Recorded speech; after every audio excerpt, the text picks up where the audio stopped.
mong maging CPA? Gusto mong pumasa sa board exam at mag-practice professionally? Pero alam mo ba kung ano ang exact qualifications at batas na kailangan mong sundin? Hindi lang ito basta degree at review. This is serious business. If you don't know RA 9298, you're missing the most important foundation of your CPA journey.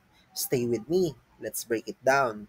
Welcome back to Project Accounting, where we simplify complex CPALE topics so you can master them faster. Today, we're diving deep into the qualifications, scope, and regulations of CPA licensure in the Philippines under RA 9298. This is the part 3 of the discussion of the practice and regulation of the accountancy profession. Imagine this, you graduated BS Accountancy. Puyat, pagod, pero ready for the CPA board exam. Akala mo yun na yun? Nope.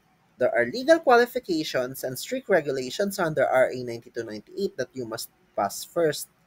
This law protects the credibility of CPAs and ensures that only qualified, ethical, and competent individuals enter the profession. Kaya tandaan, hindi lang basta pasado sa exam. You must be legally qualified to even take the exam. So sino nga ba ang qualified mag-exam? Filipino citizen, kailangan Pinoy ka. Good moral character, walang history ng moral turpitude.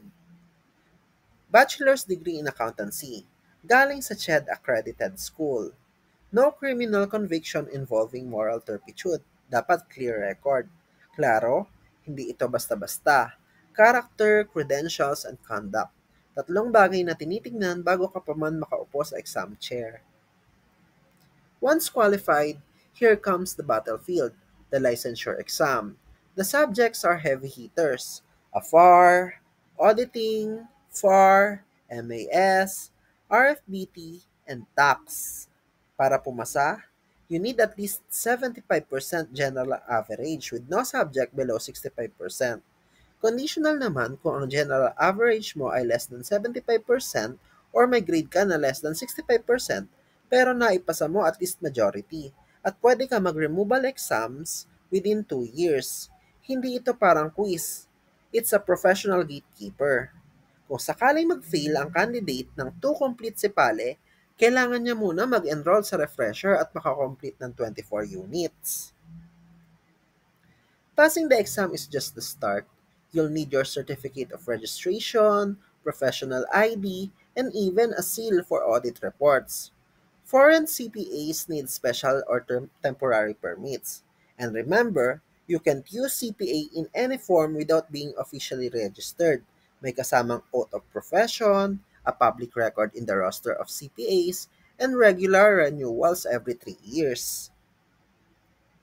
Pero warning ha, kahit pasado ka, you can still be refused, suspended, or even revoked if you've been convicted of crimes involving moral turpitude, you've been found guilty of immoral conduct, you engage in malpractice or unethical behavior, or you violate the RA 9298 provisions. The license is a privilege, not a right, kaya integrity is everything. For foreign nationals, reciprocity applies only if their country allows Pinoys to practice there. Locally, all CPAs are automatically part of the Accredited Professional Organization or the APO, which is the PICPA or the Philippine Institute of Certified Public Accountants, the sole recognized national body for CPAs in the country. So bago tayo magtapos, quick recap lang tayo para solid ang learning mo today. RA 9298 ensures only qualified, ethical professionals become CPAs. The CPA exam covers comprehensive, high-stakes topics that test competency. Professional practice requires strict compliance with registration, licensing, and ethical standards.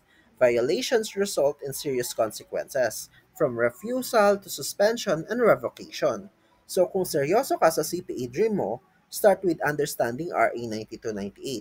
Hindi lang ito exam tips. It's about being a true professional. Up next, regulatory and professional organizations.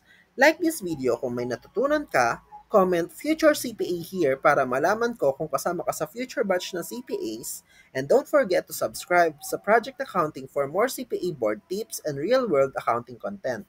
Thank you!